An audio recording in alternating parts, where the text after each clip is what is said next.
નમસ્કાર દર્શક મિત્રો, હું આપની સાથે છું Rakhi Anjaria. Times of Kutch TV news ચેનલમાં આપનું હાર્દિક સ્વાગત છે। સૌપ્રથમ વિસ્તારથી સમાચાર જોઈએ તે પહેલા એક નજર આજની હેડલાઇન્સ પર। ભુજમાં આજે જિલ્લા કોંગ્રેસ દ્વારા નોટબંધીના વિરોધમાં જનજાગૃતિ રેલીનું કરાયું આયોજન। ભુજ શહેર પશુ ઉછેરક માલધારી સંગઠનની વાર્ષિક સામાન્ય સભા યોજાઈ। ભુજમાં પ્રાંત કક્ષાના પ્રગતિ સેતુ કાર્યક્રમ યોજવામાં આવ્યો। ભુજ તાલુકાના ડીડીઓના અધ્યક્ષસ્થાને સ્વચ્છ ભારત મિશનનું મીટિંગનું કરાયું આયોજન। સોપારી લઈને માધાપરની મહિલાના ખૂનના પ્રયાસ કરનાર આરોપી ઝડપાયો। અંજારના ખેતરપાડ નગર ખાતે ઘર પાસે ગાળો ન બોલવા બાબતે યુવાન પર કરાયો હુમલો। તો દર્શક મિત્રો, હવે જોઈએ સમાચાર વિસ્તારથી। ભુજમાં આજે જિલ્લા કોંગ્રેસ સમિતિ દ્વારા નોટબંધીના વિરોધમાં જનજાગૃતિ રેલી કાઢવામાં આવી હતી। સમગ્ર જિલ્લાના તાલુકા સેન્ટરો ઉપર આવી રેલીઓ યોજાશે। ભુજમાં આજે જિલ્લા કોંગ્રેસ સમિતિ દ્વારા નોટબંધીને લઈને ઊભી થયેલ પરિસ્થિતિને કારણે લોકોને નોટો બદલાવવા માટે લોકોને જે હાલાકી થાય છે તેને ઉજાગર કરવા માટે આજે જિલ્લા કોંગ્રેસની આગેવાની હેઠળ રેલીનું આયોજન કરવામાં આવ્યું હતું।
આ રેલીમાં અનેક કોંગ્રેસ કાર્યકરો તથા પદાધિકારીઓ જોડાયા હતા। રેલી અંગે તથા લોકોને પડતી હાલાકી બાબતે વાત કરતા કોંગ્રેસ પ્રમુખ નરેશ મહેશ્વરીએ જણાવ્યું કે ભાજપની કેન્દ્ર સરકારે 8મી તારીખે ઓચિંતા 1500ની નોટ બંધ કર્યા પછી જે રીતની અફરાતફરીનો માહોલ આ દેશમાં સમગ્ર દેશ સાથે કચ્છમાં પણ થઈ રહ્યો છે અને કોઈ પણ જાતના આગોતરા આયોજન વગર અણઆવડત જેવો નિર્ણય કહી શકાય અને કોઈ પણ જ્યારે સરકાર નિર્ણય લેતી હોય તો એની આડઅસર એને સમજવી પડે, પરંતુ ક્યાંય પણ આ લોકોએ વિચાર નથી કર્યો। સામાન્ય પ્રજા, આમ નાગરિક, વેપારી, ખેડૂતોની કોઈ પણ ચિંતા કર્યા વગર ખાલી માત્ર જાહેરાત કરી દેવી, તાળીઓ વગાડી અને વિદેશ ભાગી જવું, આ હથકંડાના કારણે આખા દેશના અર્થતંત્ર ઉપર મોટી અસર પડી છે। અને જે રીતે આજે 15મો દિવસ આજે કહી શકાય, આટલા દિવસો પછી પણ આખા ભારતની અને કચ્છ જિલ્લાની જે બેંકો જોઈએ તો બેંકોની બહાર લાઈનો એટલી ને એટલી છે, કારણ કે લોકો પોતાના કાયદેસરના મૂડી છૂટી કરવા માટે પણ લાઈનોમાં ઊભું પડે છે। બેંકોમાં જથ્થો નથી અને એટીએમ તો માત્ર આવશે ત્યારે મળશે એવો કોડવર્ડ થઈ ગયો છે। જે રીતે એમણે નિર્ણય કર્યો છે અને નિર્ણય કર્યા પછી એમને ખબર નથી કે લોકોને ભૂતકાળમાં તો આવા હથગંડા, આવા અખતરાઓથી લોકોના મતો લઈને સત્તા પર બેસી ગયા છે, પણ જ્યારે શાસન ચલાવવું હોય તો શાસન ચલાવવામાં એને દીર્ઘદ્રષ્ટિ રાખવી જોઈએ। આ એક બતાવવાના આંસુ છે। એમને કોઈ પ્રજાની પીડા હોય તો એમણે વિચારવું જોઈએ। આજે કચ્છ જિલ્લામાં અમે જે જનજાગૃતિ અભિયાન રેલીનું આયોજન કર્યું છે એ એક માત્ર એનો ઉદ્દેશ છે કે લોકોનો અવાજ આ બેરીમુખી સરકાર સુધી પહોંચાડવો છે। અને જે સરકારે ચૂંટણી પહેલા જે વાયદા કર્યા હતા કે કાળું નાણું વિદેશથી લઈ આવશું, તમારા ખાતામાં 15 લાખ રૂપિયા આવશે, કાળું નાણું વિદેશથી તો લીધું નહીં પણ દેશના લોકોને કાળા નાણાવાળા બનાવી દીધા અને 15 લાખ રૂપિયા આપવાની વાત હતી, હવે તો ખાતામાં હિસાબ લેવાય છે, 2.5 લાખ રૂપિયાના ખાતાના હિસાબ, અને માલિયા વિદેશમાં લહેર કરે છે। આ પરિસ્થિતિનું નિર્માણ કર્યું છે। ત્યારે ભુજ શહેરના મુખ્ય માર્ગોમાં સમગ્ર શહેરમાં ફરશે, સાથે સાથે કચ્છ જિલ્લાના બીજા શહેરો છે, માંડવીમાં આવતીકાલે જવાના છે, મુન્દ્રા જશો, એના પછીના દિવસોમાં અંજાર, આદિપુર, ગાંધીધામ આ રીતે કોંગ્રેસ લોકોનો અવાજ બની અને આ વાત સરકાર સુધી પહોંચાડવા માટે પ્રયત્ન કરશે. અને અમારી માંગ એ છે કે વહેલી તકે આ જથ્થો નાણાકીય જથ્થો પૂરતા પ્રમાણમાં મળવું જોઈએ, એટીએમ શરૂ થવા જોઈએ અને લોકોની સુખાકારી માટે સરળતા થવી જોઈએ એવી પ્રજા વતી અમે કોંગ્રેસ માંગ કરે છે. એ રીતે નોટબંધી અંગે લોકોને પડતી હાલાકી થતા નોટબંધી બદલવા બાબતે તથા બેંકોના વલણ અંગે કોંગ્રેસે રોષ વ્યક્ત કર્યો હતો.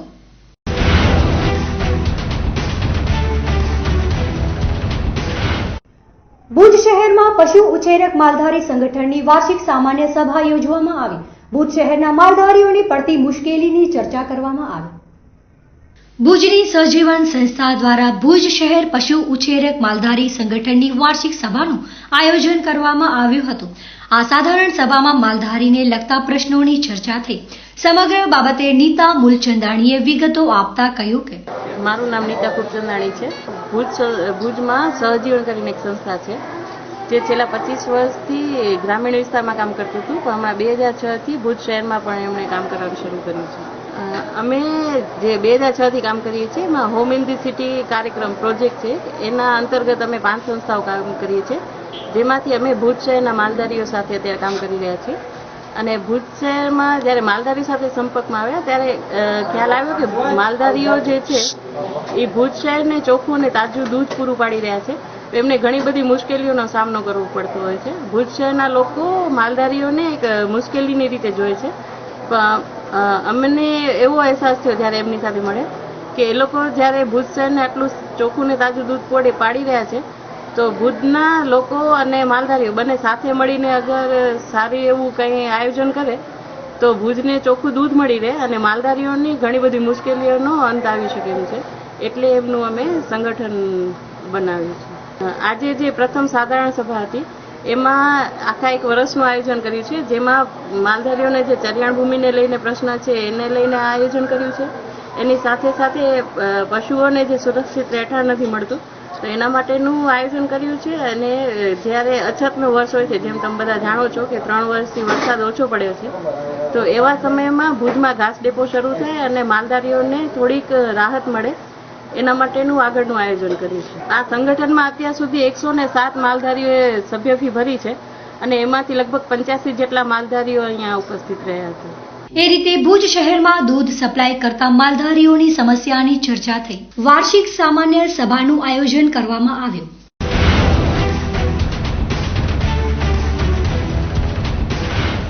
ભુજમાં આજે પ્રાંત કક્ષાના પ્રગતિ સેતુ કાર્યક્રમનું આયોજન કરવામાં આવ્યું. લોકોની સતાવતી અનેક સમસ્યાની ચર્ચા કરવામાં આવી. 139 જેટલા પ્રશ્નો આવ્યા. ભુજમાં પ્રાંત કક્ષાના પ્રગતિ સેતુ કાર્યક્રમમાં વિક્રમજનક 139 પ્રશ્નોની રજૂઆત થઈ. તળાવો ઊંડા ઉતારવા, માધાપરની ટ્રાફિક સમસ્યા વગેરે સાથે અનેક રજૂઆત થઈ. આ અંગે જયંત માધાપરિયાએ જણાવ્યું કે આજે મેં સમગ્ર તાલુકાના અનુલક્ષીને આજે રજૂઆત કરી છે. એક તો માધાપરમાં ટ્રાફિક સમસ્યા છે એ બાબતે રજૂઆત કરી કે ભાઈ ટ્રાફિક સમસ્યાનો ઉકેલ લાવવા માટે. બીજી યોજનાકીય લાંબા ગાળાની યોજનાકીય રજૂઆતો કરી સરકારમાં પહોંચે એના માટે કે છેલ્લા 40 વર્ષથી કોઈ સિંચાઈ યોજના કચ્છમાં મોટી સિંચાઈ યોજના થઈ જ નથી, તો ભુજ તાલુકામાં મોટી સિંચાઈ યોજના બનાવવામાં આવે એના માટે પણ રજૂઆત કરી.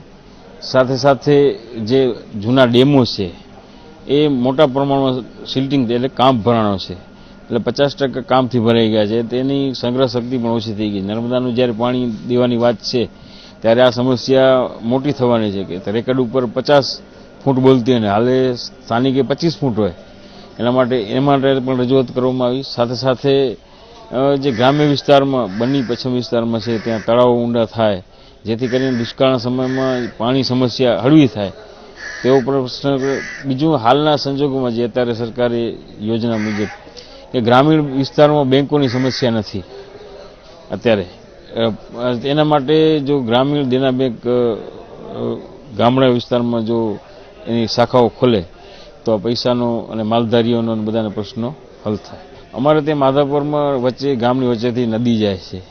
ભૂતકાળમાં આર્મી વિસ્તારમાં પાણીની સુવિધા નથી ત્યારે આ સમસ્યા નથી, પણ સરકાર દ્વારા તેને લાખો લીટર પાણી અલાયદું મળે તેના માટે માધાપરની ગામની વચ્ચે નદીની વચ્ચેથી જ પાણીની લાઈન આપવામાં આવી છે 2 ફૂટની. પહેલાં તે પાણીનો ત્યાં વપરાશ પણ વધ્યો અને એટલું એમાંથી સમજો કે 90% પાણી રિટર્ન આવવા માંડ્યું. એના કારણે નદીમાં પાણી અમારે ત્યાં આવ્યું અને મોટી ગટરની સમસ્યા અમારે ત્યાં સર્જાણી છે. એ રીતે ભુજ પ્રાંતમાં અનેક પ્રશ્નો લોકોને સતાવે છે, પણ લોકપ્રતિનિધિઓ આ પ્રશ્નોને હજુ ઉકેલી શક્યા નથી.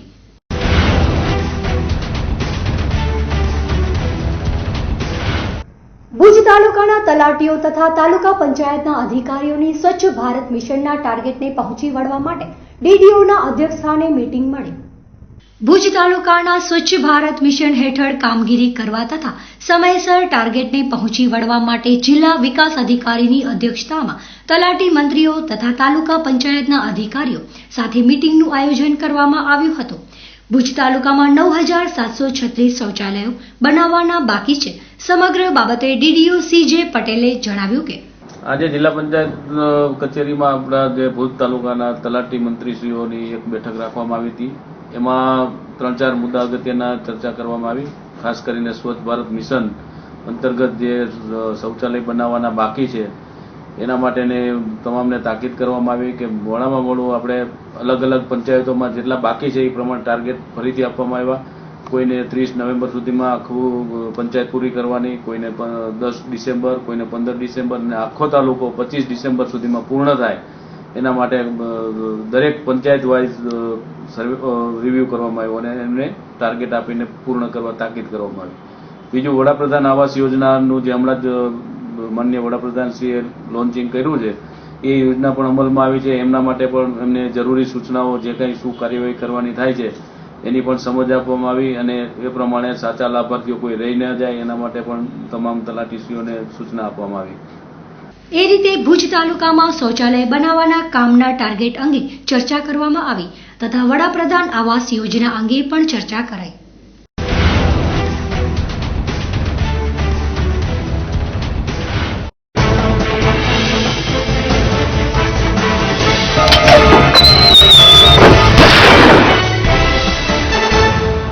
સોપારી લઈને માધાપરની મહિલાના ખૂનનો પ્રયાસ કરનાર એક આરોપીને પોલીસે પકડી પાડ્યો. ભુજ તાલુકાના માધાપર ગામે જશીબેન જાદવજી વેકરિયા ઉંમર વર્ષ 54 ઉપર ફિલ્મી ઢબે બોલેરો જીપ કાર ચડાવી દઈને તેમની હત્યાનો પ્રયાસ કરવાના ચકચારી કેસમાં પોલીસે ભુજના સોનાપુરી વિસ્તારમાં રહેતા મુજાહિદ અલીમાબદ હિંગુરજાની ધરપકડ કરીને રિમાન્ડ મેળવ્યા છે. ગત 29મી ઓક્ટોબરના બનેલા આ બનાવમાં બી ડિવિઝન પોલીસ મથકમાં હત્યાના પ્રયાસની કલમ હેઠળ ગુનો નોંધાયેલ હતો.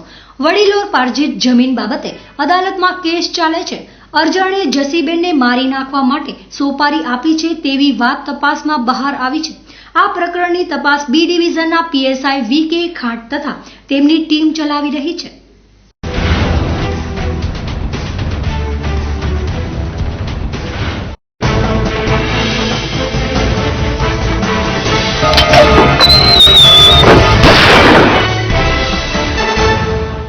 અંજાર તાલુકાના ખેતરપાડ 3માં ઘર પાસે ગાળો બોલવાની ના પાડનાર યુવાન ઉપર હુમલો થયો. ઘાયલને ભુજની GK જનરલ હોસ્પિટલમાં દાખલ કરાયો. અંજારના ખેતરપાડ નગર 3માં ઘર પાસે હકુ ઝાલા નામનો શખ્સ ગાળો બોલતો હતો. તેને અટકાવવા માટે ફરિયાદી રમેશ દલપત રાઠોડ ઉંમર વર્ષ 30 ગાળો ન બોલવા જણાવતા હકુ ઝાલા તથા પ્રકાશ રાઠોડે ઉશ્કેરાઈ જઈ ગાળાગાળી કરી. ત્યારબાદ રમેશને ધોકાથી માર મરાતા ઈજાઓ થવાથી સારવાર હેઠળ ભુજની GK જનરલ હોસ્પિટલમાં ખસેડાયા હતા, જેમાં આગળની તપાસ પોલીસે હાથ ધરી છે.